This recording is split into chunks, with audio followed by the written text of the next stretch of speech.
Welcome to Art Alchemy, authentic conversations on art. And today we've got Matt Jacob joining us as a special guest. He's a photographer, and we're going to have a conversation today around all things creative, really, and have a bit of a chat with Matt.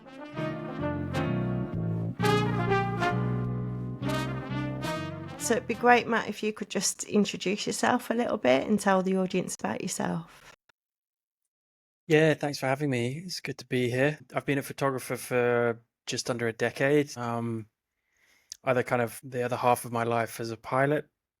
And I generally shoot human interest stories, portraiture, environmental portraiture, and go around kind of curious in the stories that attract me, and try and do my best to portray them in as beautiful but a meaningful way as possible. And for me, it's a really interesting story how you got into photography as well, and what propelled you into photography, and I suppose treat it a little bit more seriously and have it as a bigger part of your life. Yeah, really, it was travel. I've always been, even since as far back as I can remember, as a young boy, I was always fascinated by other parts of the world. And as Mm-hmm. I grew older and had more education, I grew interested in the other ways of living. I was very, very fortunate to be brought up in a very comfortable household, and we would do our normal kind of 2 holidays a year to Mallorca and Mediterranean holidays, as a lot of us Brits do. Mm-hmm. And so I wasn't sheltered. That would be the wrong word, but I knew there was more out there, and so that kind of drove my real interest into becoming a pilot. And when I did become a pilot, I thought it was the best job ever, just to get paid to travel. Essentially, it was the travel thing that I loved the most. Mm-hmm. And then the more I traveled, the more I was interested in kind of capturing what I would see. And really, it kind of organically turned to the camera, and coupled with kind of my other, I guess, strength. But one thing I'm interested in is just gadgets, just buttons and Mm-hmm. technology. And I've always been into that, with whether it's computers or cameras in this case. So those kind of two interests really combined, and it was the camera that brought them together. And I just self-taught mostly, and just learned a lot through just experimenting and just being bad, essentially, failing, learning, trying again. And still to this day, that's what I do. I've learned to really enjoy that process. So Yeah. fast forward to today, and kind of the camera and photography as an art form is the biggest part of my life right now. And did you, because you talked a bit there about the kind of the resilience that you need and to be able to accept failure. And for me, that's also a big part of my art because I'm a painter. So quite a lot of it is sort of unpredictable as to what will end up on the canvas. And in order to stretch myself, I have to really accept that there's going to be some bad art and some bad painting as part of that process. But I think maybe that's one of the initial hurdles that you kind of have to get over as a creative, is to be able to have that resilience to try things, to fail, and then to still come back to them again. Was that something that you is that a muscle that you've learnt to build over time? Yeah, it was a very tough muscle to build. Mm-hmm. But I think I've really learned that ironically, there's an art form in that, and enjoying trying to kind of embrace that process, and knowing that every project or every endeavor you go into, it's A, probably not going to go according to plan, or B, not going to come out the way you envisioned it. And so I kind of am aware of that now, which has allowed me a little bit more freedom to experiment and to try Mm-hmm. different things, and keep trying to evolve, and not worry so much about getting the perfect shot, or doing the perfect project, or working with a perfect client, or whatever it might, putting a perfect series together, and knowing that that's the holy grail. That's wonderful if we can achieve that. But like the best form of learning, isn't it? It's just Mm-hmm. failing, and but we Mm-hmm. treat failure as a dirty word. It's, well, you can't fail at this, you can't fail at that. And it's obviously great to have like ambition to do well, but to do well, there's no one on this earth that's done well that hasn't failed before that. Mm. So it can really hurt the ego. It can really hurt kind of your inner drive. Is this really for me? Am I really going to be good at this? It's too difficult. But if it was too easy, everyone would do it. So I think Yeah. there's something beautiful in that. And certainly, once now I'm in my 40s, I'm a little bit wiser with my own self and knowing that, it's okay. I'm not going to be great all the time. If I'm great just a little bit of the time, I think that's more than enough.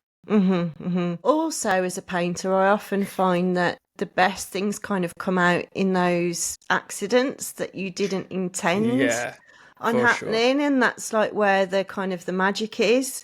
And quite often as well, where the kind of the soul is of the art as well, because if everything was too perfect and shiny, you can kind of lose that human touch in things as well. So it's taken me time to learn to embrace that, but quite often now I go out my way to kind of try and make things that are a little bit more experimental and just kind of see what unfolds on the canvas. Like when creating, I don't know, I still find it difficult to share to the public those. For us in photography, it's the photos we don't post, so that the photos we don't edit, and we curate this.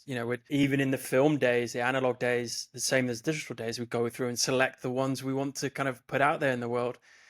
Is it the same with painting? You might paint something that I'm not really happy with that, or I made a mistake, or whatever it might be. I'm just going to keep that one behind closed doors. I think it's probably more acceptable to share those things now, particularly with the advent of social media, and I like to do that, and it quite openly for other artists that are on their way as well, just to encourage people to be more creative, because that's a big part of my creative practice. And I think there's a lot of hurdles to creativity that people don't always necessarily talk about. There's a lot of different rules with creativity as well. It's not like a traditional profession.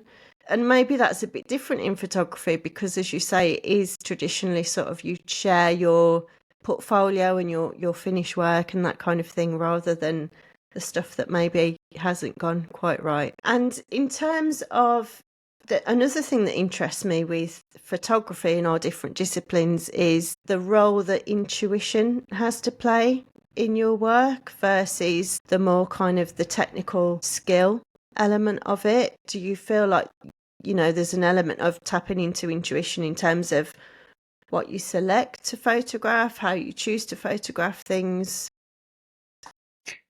Yeah, most of it is intuition, and I teach some of my students this, and just talk about how powerful your gut feeling is. We always say gut feeling, right? Intuition.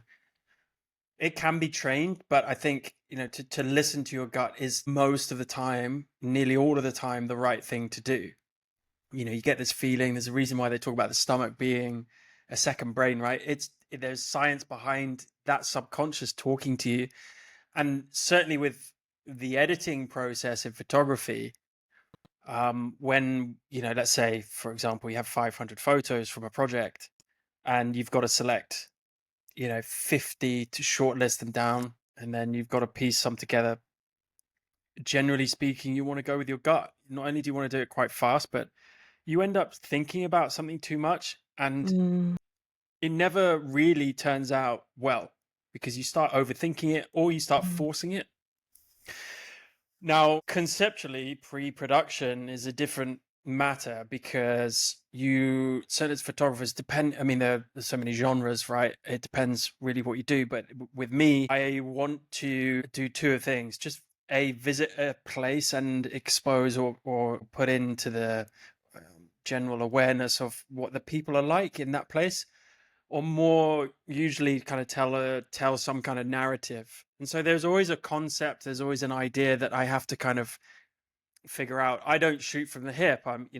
Street photographers are a little bit different when they go out to the street. Okay, see, what am I going to see today?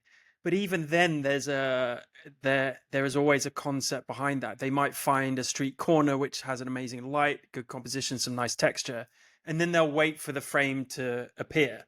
which is the intuition part. So I think it's a bit of both, but really in the moment and post-production is mostly intuition. I'll always have an idea and concept going into a project, but like we said before, most of the time that concept doesn't materialize. I thought, oh, that looked really good in my head, but actually when it just didn't, I'm just disappointed with it now. But like you said, then something else comes from that. And that's where the intuition and kind of being a little bit creative with that intuition really helps. So yeah, a bit of both, I'd say. And again, did it take you some time to kind of learn how to trust your intuition? Because I think quite often in the Western world, we are more focused on like the logic side of the brain, the left side of the brain, particularly in the education system. It's quite often to do with sort of the academic side of the world rather than the creative, more kind of intuition. Tapping into yourself and trusting yourself, is that something that took a while to kind of master as well, or is that something it did, but I think it just naturally comes with experience. I mean, Mm. when you're more logical and rational, well, maybe not rational, that's a bit different, but when you're more logical and kind of templated about the way you want to do something, a lot of people come to me and want a formula, right? They want a formula to success, A plus B plus C plus D, and then I've got it. And of course, it doesn't work like that. It didn't take me long to realize that, but it did take me quite a long coming from my background that was very mathematical. I was a pilot. It's full of checklists and all that kind of stuff. So I knew that was the answer to, not the answer, but an option to be a better artist and be more creative.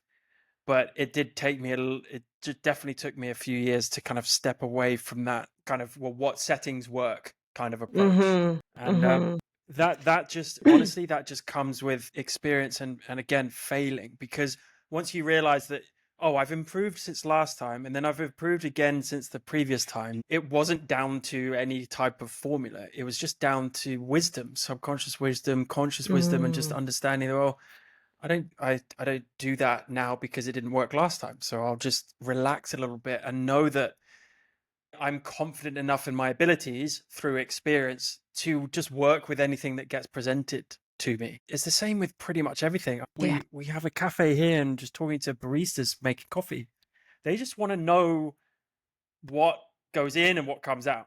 It's like, well, let's play, let's experiment. What looks better, what tastes better, what makes you feel more excited, what makes the customer feel. It's the same with all of these types of creative spins on whatever it might be. And it's the same thing with photography. There are many sectors of the photography world that don't care about that. They just love their gear, they love the equipment, they love the technical side of things. They love talking about settings and ISO and aperture and all this kind of stuff. For me, I couldn't care less. Like, obviously, we have to have a basic understanding of how to use a camera and what the main functions are. We have to be able to see and manipulate light if we need to. But the rest of it is intuition. And that's the soul of creativity, is that we listen to our intuition and train it. That's why I said before, it's kind of an art and a skill in itself to be able to listen to that and to be aware of it. So yeah, long answer to a short question, but it took me a while. But once the awareness was there and once I'd learned from previous kind of failures, then it didn't take too long. And I think there's nothing better than being able to just tune into yourself and if you learn to trust that and get the feedback, it almost is like a roadmap for where you want to go with your own creativity. I've got a similar story because I used to work in IT previously to becoming a full-time artist and painter. So obviously that was very, very much based around logic, outputs, the technicalities of everything. And for quite a few years, I thought I kind of had to have it all figured out before I could even start. So that really stopped me in my tracks, because I was there. And there's nothing worse than sitting there thinking, well, I could do this, I could do that, but I'm not sure whether it's going to work out. Until I just thought, I'm going to go back to creativity just for the love of it and just to try things and just to see where it goes. And I found that I just had more and more success with that. And I do put that down to my intuition, tapping into myself, and then becoming a more authentic version of myself, because then you have to listen to yourself, and more of yourself comes out in the artwork. And I think that's what really connects with people. And as a painter, you'll probably find the same thing. You have to also accept that not everybody's going to connect with your work. Not everybody's going to like it. That's absolutely fine. That's actually a good sign that you're on the right track, because if everybody liked you, then you're probably being a little bit too generic. Whereas you find some people are, my artwork's very colourful. Some people have said to me, "Oh, I couldn't sleep with that on my bedroom wall."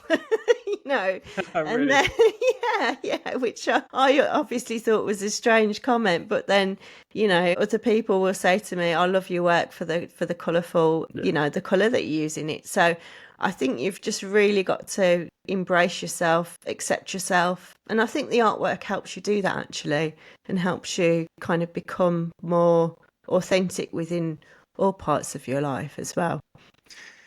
It's very difficult though, isn't it? I mean, it's easy for us to sit here Oh, and say that. yeah. But when you get I'm not sure if you'd count that someone said to you about that on their wall would count as a negative comment, but when you get like a proper negative comment, this is really bad, you shouldn't be a photographer, you shouldn't be an artist, you can't help, but you're only human. And whether it's a troll online or somewhere in person, which luckily I don't think I've had, but it's, it makes you doubt yourself. And, it can take a while, and that can be a reason for people to not continue, which is a sad thing. Yeah. But yeah, I mean, I always say this to people. It's like I've become a much better artist the more I've understood myself. And I think once you know yourself and you're comfortable with yourself and essentially love yourself more and embrace kind of who you are and what you want to say, then the world's your oyster. Like, who cares? Yeah, definitely. You just have to find your audience. That's all the secret to any kind of, I guess, financial success off the back of it, but also kind of any reverence that you might want to achieve through your artwork. You just have to find your 1,000 true fans. It's a cliche, but it's true. And knowing that, just understanding that my stuff isn't going to be liked by everyone. I mean, and that's just in the genre of your sector, of your industry, right? So you apply that to, it's always nice to travel because you bump into people and you just remember how small you are in a good way. It's like, yeah, of course they don't know who I am and what I do, and they don't care, nor should they. But when you do find 50 people that are interested in your work, that's more powerful than a million people not liking it, right? So I think it's very easy for people to say, but it can be a long process to really understand that and understand yourself in the process. Yeah, exactly. Because it can also feel very personal and very cutting if somebody does, by its very nature, it's part of you, it's your artwork. So it can be a stumbling block.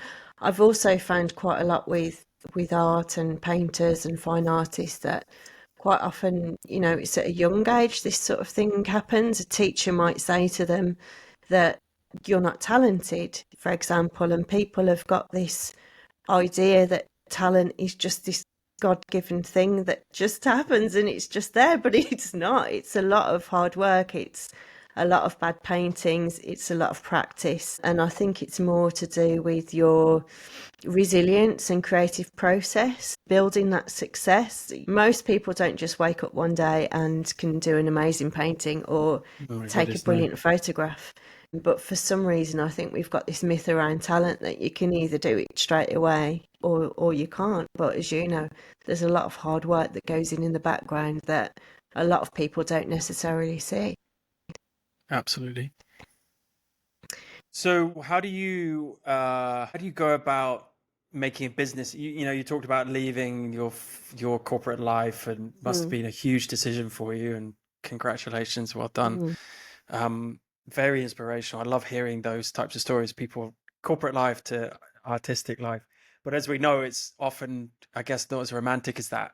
You still got to pay the bills, right? Of course. And I'm interested from, like, in the painting sector, what the options are to painters these days to kind of, make a business out of it. Yeah. So you've obviously got your original artwork, which is your kind of your signature work. Within the UK, there's quite a lot of galleries, and if you can get some gallery representation where you can exhibit your work and sell your work through galleries, that's quite often the best place to start, because really you're looking for exposure as an artist and to get your brand name out there, just as you would in photography, really. I suppose the double-edged sword that comes with the galleries is quite often they take quite a high percentage of what you do sell your artwork for, so you have to bear that in mind. Like how much is high? Like 50%? Yeah, up to 50% really. It might be a little bit higher, but 50% is the standard. So within your pricing, you really have to take into account how long it takes you to do your artwork. And also there's all the psychology around pricing. So you don't want to go too cheap either, because then people are going to look at your artwork and think it's not as valuable as it might be. But that's quite tricky, because it does take a while to kind of build up your reputation and your name for yourself. If you're talking about more of a kind of a sustainable income, what you can do is do limited edition prints off your originals. So I tend to do prints within about a run of 50. So obviously people can purchase those prints online. They're collectible, they're to a high quality, they're signed prints. So it's really for people who want a more affordable way of collecting artwork as well. And that obviously gives you more for your money as well in terms of each painting, if you can create a run of prints on top of that. Because I'll find that people won't really purchase an original painting online, because you really need to see it in person and connect to it, and also the monetary value of it. Whereas your prints, they can sell quite successfully online. A big part of it as well is getting your website up and running, getting those keywords in there, making sure your SEO works, and all those kinds of things that would relate to any business. So there's a couple of ways and means of doing things. There's also art fairs that you can take a spot on, and there's quite a few different art fairs in the UK. So that'll be sort of multiple artists having a pop-up exhibition for a couple of days. And those have been quite successful for me. But again, you need to put down quite a substantial amount of money to even just take part in those. So you have to be at a point in your art career where you feel like you can afford to do it, because depending on weather conditions, how many people come, you might not make any sales. You have to be sort of willing to take that financial risk, I guess, to get yourself out there. So yeah, it's not easy. And I think a big part of it as well is, in terms of getting gallery representation, is how you present yourself, coming up with a well-written artist statement, being able to articulate what your work is about as well. I spend quite a lot of time journaling and making notes on what the art is about, and trying to keep it real and authentic as well, not just kind of technical buzzwords that you might find, to make that connection with other people. And then of course, with any other industry, it's about networking as well, getting yourself out to private views, meeting gallery owners, meeting other artists, getting involved in the art world. One of the main things that drew me down to Brighton, so I've just relocated, is the art scene down here, and I've already met quite a few artists, and just hearing about other opportunities from other people and really getting involved. And the great thing about the art world is most artists, we're all a bit quirky, a bit wacky, but you know, we've got good souls, so it's a nice community to be involved in as well. So it's just about trying to enjoy that rather than thinking it of networking and business, and just getting to know people is a big part of being an artist as well. Yeah. Interesting. Cool. Thanks. What me and Debs do as well on our podcast is we host an art community, and we've got an online art community called Art Hub. So that's a subscription-based service, and it's for artists that want to really tap into their own intuition, find their own style of artwork, and we support them with things like workshops, and we do a monthly challenge to kind of push them and help them grow as artists. So that's the other half of the business as well. But we also chose to set it up because a big part of what we do is inspiring other people to be creative and to do their artwork. So that's been fun. We set that up the end of last year, and so. How's that going? I feel like people want community more than ever these days. Oh yeah, massively. It's great because it's outside of social media, so you don't get the same noise that you do on social media. Yep. It's a private space that's dedicated to art and sharing your art and talking about things, talking about challenges. So we're finding that people are getting a lot already out of the community. So it's been great for us. It lights us up to know that we're also inspiring people and helping people along their way. So yeah, it's been fab.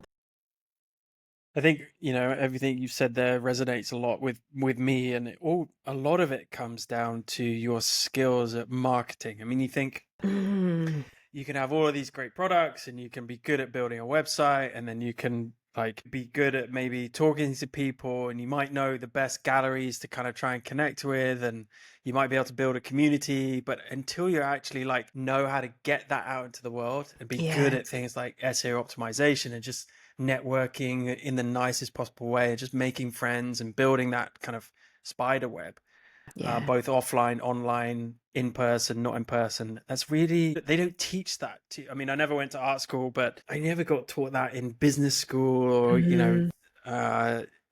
any kind of part of my creative path. So you've got to be good. I mean, you have to, not necessarily good, but you've got to be decent enough at business, Yes, to it's very really true. be a good artist, which is just Yeah, it's just part of the deal, unfortunately. yeah, And some of that business skill set is marketing, and a lot of it comes down to just marketing. How can you market yourself? How can you articulate your artwork? How can you articulate your story? And that's why I think podcasts are great, because it allows you that freedom to kind of see where that goes and talk about yourself, also talk to others and network. So yeah, good for you. yeah. And I It's think it cool to can be hear. quite overwhelming now. I mean, it's fantastic that we've got social media and the internet and all these different options. But I think quite a lot of the time it can be hard sort of knowing where you want to start, because there are so many distractions. It's like, should I be using TikTok, Instagram, blah, blah, blah. And there's only so much you can do. And I think for me, what's really helped is just focusing on a couple of channels that I feel are a good representation of me, or I can make the most of. So me and Debs, we started this podcast last year, and we really wanted to dig deep into some conversations about what it means to be an artist, to be a creative. And you can really go quite deep on YouTube and podcasts, whereas there's other things like TikTok that are very, instantaneous. So I think as well, a big part of it is finding the right channel that's going to suit you and something that you can stick at as well. I think that's so important, and people don't there's a lot of FOMO, right? Fear of missing out. Oh, do I need to be on there? Do I need to be doing that? And then you see it in the public hemisphere, like all these people doing well on YouTube, or all these people doing well on Substack, or like you said, TikTok, or newsletters, or Instagram, or X, or it's just like, oh my God, or communities or Patreon, and it's never ending. I think, like what you said, so important is find what you can do over the long term, what you enjoy. Like, you don't want to be waking up every day, oh, God, I got a post on TikTok today. If you don't enjoy it, don't do it. You're not going to keep it going. And to be a good artist, to be a successful artist, whatever success means to you, but to grow and to kind of earn a living as an artist, you have to want to get up and do the things that aren't being an artist, like marketing yourself, doing the admin, doing accounting stuff. And so you've got to try and find ways to make it sustainable. And with social media and kind of the online space, I totally agree. Just find, maybe just one platform is a little bit limiting. It might, if that platform goes, or like in TikTok in the US, then you've got to diversify a little bit, right? But yeah, maybe 2 platforms that you feel like, okay, this kind of fits me. I think I can find my audience here. And that's the other thing, right? If you do it and you do it consistently and well enough, you're going to find your audience, because they're going to be like-minded people. It's like Facebook are a certain type of people, Instagram are a certain type of people. And so, yeah, I think that's really, really, really important. Because at the end of the day, you want to enjoy this stuff. It doesn't, it can't be chores. It can't be hard for you to do. Yeah, because no matter how much kind of effort, how hard you try, at some point it's just going to be too much. So you've got to find Yeah. something that's sustainable for you. I think the Yeah. good thing is now there's so many different options that you've got. Just kind of, I suppose the key is like you say, trying to resist that FOMO and being tempted, thinking, oh, they're doing so well in this particular platform.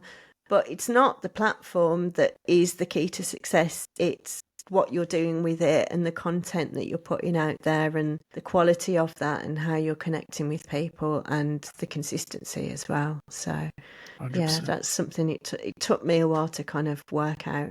And you've got to do a bit of trial and error as well, haven't you, to kind of work out what works for you. Yeah, I spent at least a year, maybe even 2, just experimenting and different, really more experimenting.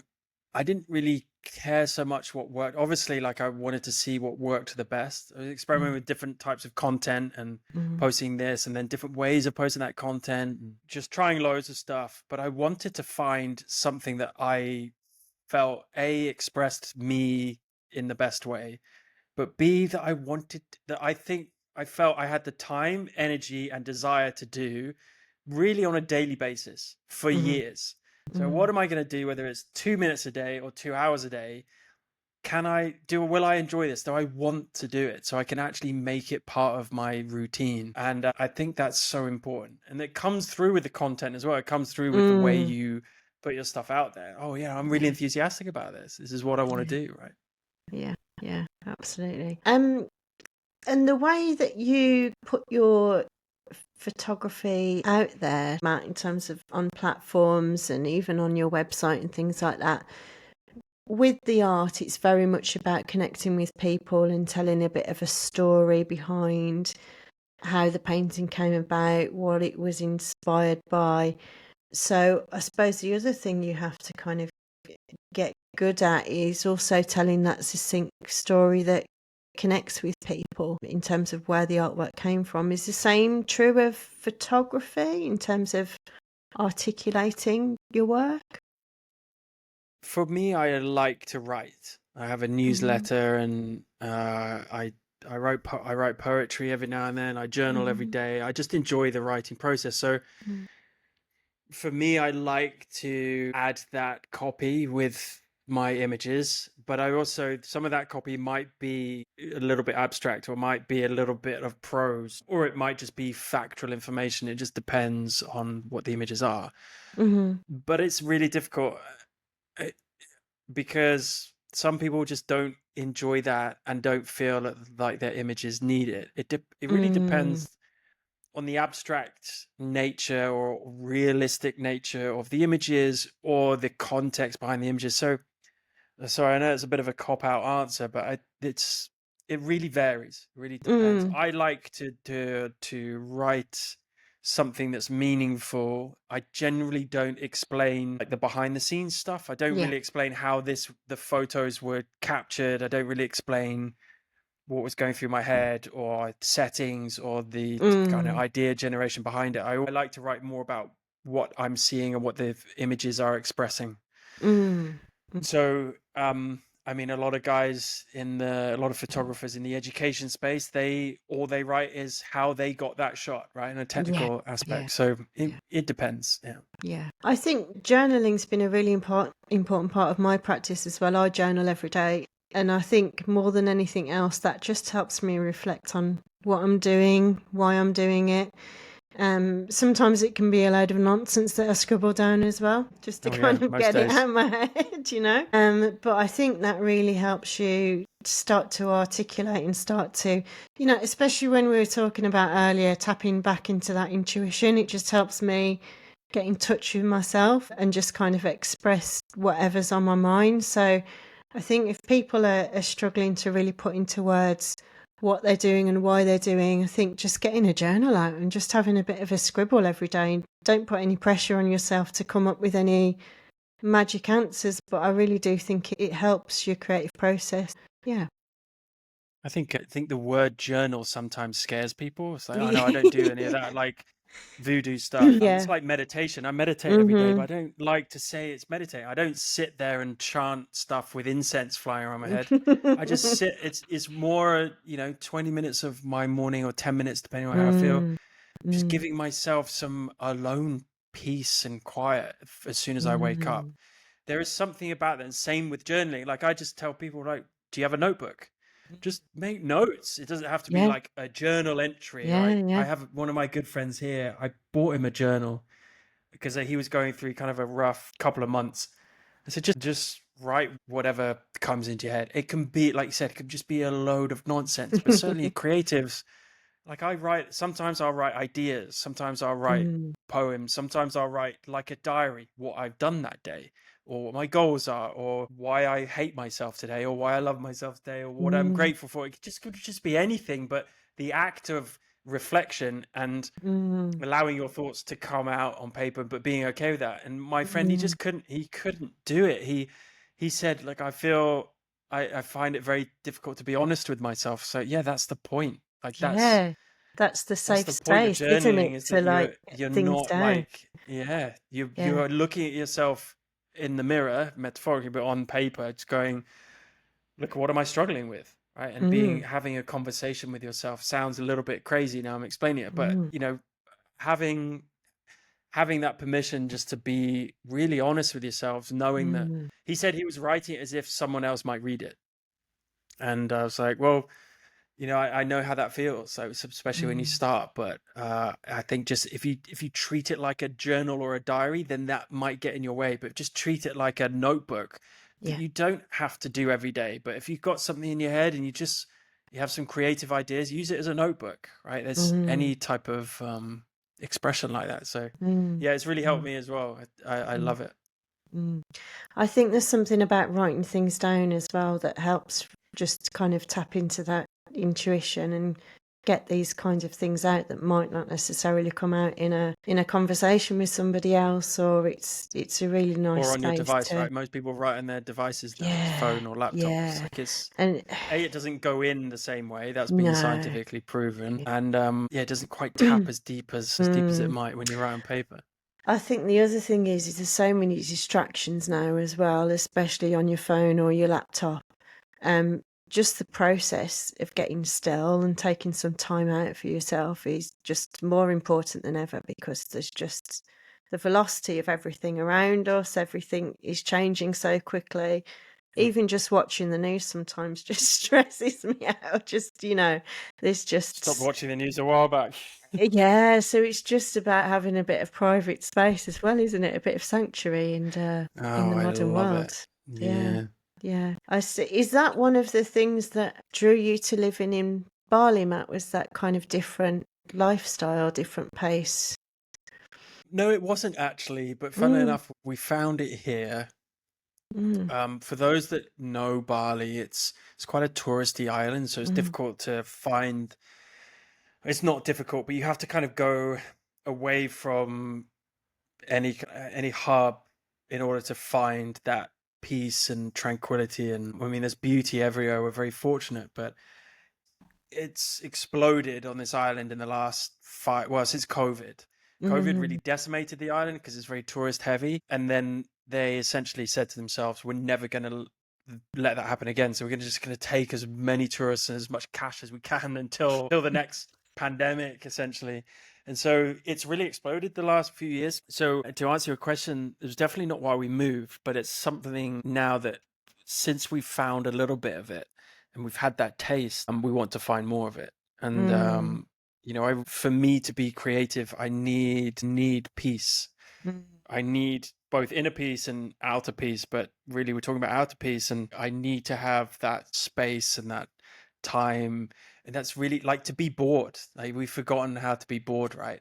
When Yeah, I yeah. mean, I'm never bored really, but when I have no distractions and nothing else to do, and just I have that freedom to sit and do nothing, Mm. whether that's sit and stare in space or maybe sit and read or just sit with my dogs, that is when the best ideas come. Yeah, That is yeah. because your brain is not distracted, so it's like all this stuff underneath just comes out. We didn't necessarily move here for that, but we definitely found it in the process of living here in the last 3 years here. Yeah, interesting. Well, it's been a pleasure talking to you today, Matt. Thank you so much for your time. I think it's been particularly interesting, the amount of things in common with painters and photographers and the creative process, and your creative process versus the painting side of things. So that's been really interesting, really fascinating. So thank you so much. Thanks for having me. It's been a pleasure. You're welcome. And thanks everyone at home for listening to us. If you like what you see, please subscribe. And don't forget that we've got the Art Hub membership as well open, which you can find a link to in the description. Okay, bye for now. See you soon.